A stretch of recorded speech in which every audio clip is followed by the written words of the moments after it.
In this instructional video, we're going to look at the cost allocation and categorization tool. The aim of this tool is to take all the costs in the business and to allocate them to different components within the business. The reason we're doing that is it provides some great insights into different components of the business and how they're operating. It also allows us to allocate components into below the operating line part of the business and above the operating line part of the business. In that way, we separate the bit that you've got some control over, which is the operating costs, and the bits that are required to operate the business, like financing, personal expenses, capital expenditure, and so on. So let's get into it. So let's start with the tool as a big picture sort of analysis. And what we've got is something that looks really complicated, but it's actually not. So if we break this up into components, what we've got is some grey hashed cells on the left-hand side. And as with all the other tools that we've done, the grey hashed cells are all data input cells. Then if we go over to the middle part of the tool, this is actually the area that we allocate the costs on the basis of proportions. Now these are not grey hashed because they indicate something. Red is bad or a red flag, green is good or a good point, and then amber is a bit of a maybe in this case. And I'll talk you through that in more detail. And then over on the right-hand side of this tool, what we've got is the outputs of the tool. But what I'm going to do in the interests of allowing or demonstrating the tool, I'm going to concertina these up to make it easier to explain the different components of the tool. So let's start with the left-hand side of the tool. We'll blow it up metaphorically. We won't do that actually. And we'll look at the starting point, which is the very left-hand side of the tool. Now, we start with the number of dry sheep equivalents managed, and I'll show you why that's important shortly, the crop area and the grazing area. So they're three inputs that you can either use the other suite of tools to assist with, or you'll know off the top of your head. The next part is a data entry point, because we know that because it's grey, and it also brings up a little flag to tell us exactly what we're looking at. And here it says, enter your expense and the amount of each expense line in these cells. Once entered, they'll be categorised and allocated to different cost categories within the business. So here you can see there's a wage line and an amount. And this simply comes out of your chart of accounts from your tax accounts or from some of your budgeting software or anywhere else where you've got everything grouped together. Our aim is to take it out of that aggregated information, disaggregate it to allow us some insights into the business to deliver a bit more power out of the numbers. So let's go across to the next part of the cell. So I'm just expanding this out, looking at column D now. Now what we have here is a list of categories. Now this again is a grey hash cell, so it allows you to input data. Now in each of these is a drop-down cell which actually runs a very long list of items. The aim of this is to allow you to categorise what's on the left of this cell. So these have already been categorised, but let's scroll down and have a look at some that haven't been categorised.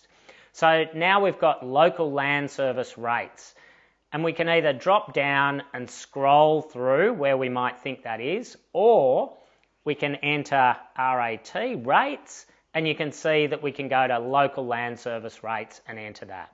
The next one is interest costs, then we've got lease costs. The next one that's not populated is grain for supplementary feed. So let's try supplement, there's nothing there. Let's try fodder, there you go, fodder purchases for livestock feed. So these aren't always exactly how you might think of them, you've just got to think outside the square. So we've got fodder purchases here, here's another one that will be exactly the same, so let's type fodder, there it is, fodder, And the final one is selling costs, which would be selling costs for livestock. So selling costs, let's try sales costs. There it is, sales costs, general livestock. So now we've categorised every component of what we've put into our expense categories. Now let's expand this over on the right. And what you'll see here is an allocation table. Now the aim of this table is to take the information on the left and now some hard work for you. Well, it's not really that hard. The beauty is all you need to do is allocate into the different components. Now red means that the job's already been done for you a little bit here. Red basically means it's unlikely to be in that category. Green means it's most likely to be in that category. And then the amber colour is it might be in multiple categories. So what we've got here, for example, if we scroll over to the left, we've got wages, and this is general wages. We've put 80% towards the crop overhead costs and 20% towards the livestock overhead costs. Now it could be that that part of that is personal, a personal component, or some of it went into capital expenditure. A red flag doesn't mean that you can't enter some information there. It simply means that it's directing you towards the most likely output. Now, the beauty of this is across these cells, what you see here is the 100%. What this is doing is checking that I have allocated 100% of that cost across one of these categories, which could be crop enterprise, livestock enterprise, crop overhead, livestock overhead, personal, finance, capital, livestock purchases or tax. So the first four categories allow you to enter into enterprise costs, which are those costs which are directly associated with the growing of the crop or the livestock. The next two categories are overhead costs. They're the costs of doing business. So I like to think of those being more or less the fixed costs, or those costs that are basically associated with the running of the business, irrespective of what enterprise you run. The next are personal costs, and they're things like, they might be things like school fees or that sort of thing. Then we've got some finance costs, which might be your lease costs and interest and so on. Capital costs, which are below the line costs. Then we've got livestock purchases and tax. So let's go through. We've allocated most of these, but let's give you an example of how we might allocate some of the others. So I've got local land service rates. Now, a lot of these have been allocated 80-20. Now, this is a discretionary component, and basically what that means is, if we have a look at the first column, which is column H, that's the crop. Basically what the allocation of this being an 80-20 mix means that most of the work is going into the crop. But it could be that you allocate on the basis of 80% of your area being crop and 20% livestock. So this is a little bit discretionary. So we've got 80% of our rates that will go to the crop and 20% to livestock. Now let's allocate our interest costs. Now in column K, that's a finance cost, so 100% of that will go to the finance line. 100% of our lease rate will go to the finance line. We've now got supplementary feed, and we've really only got one option. That's a livestock enterprise cost, so we'll put 100% to that. And we're now allocating 100% of our hay to livestock, and finally our selling cost will allocate 100% of those. So now all of the hard work's done. I'm just going to pull back to the fertiliser costs, and this is where the amber category came in. Now what you see here is 50% allocated to the crop and 50% to the livestock in overheads. Now the reason for that is we allocate fertiliser as an overhead cost.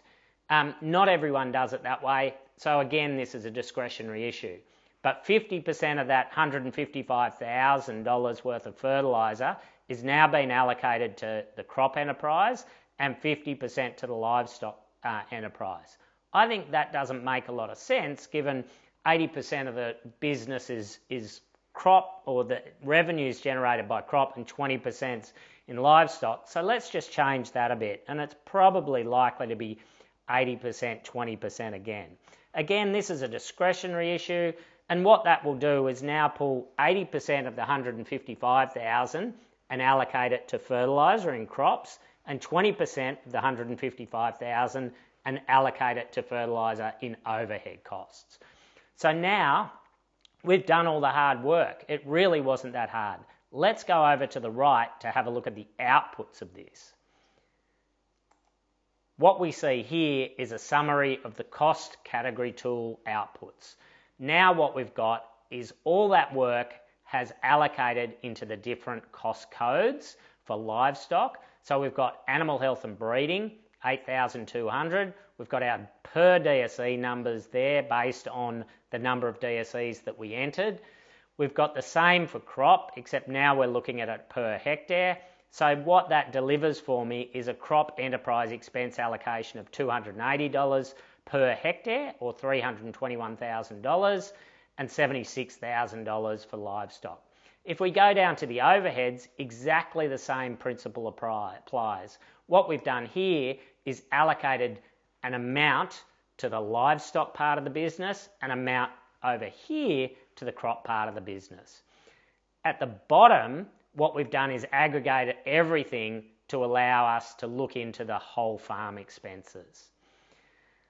Now, the beauty of this tool is it now provides you with a split by enterprise that you can start making some decisions about: am I doing well or not? Is my income exceeding those operating costs? And if not, why not? And where do I have to expend the energy to improve what I do? Thanks for watching.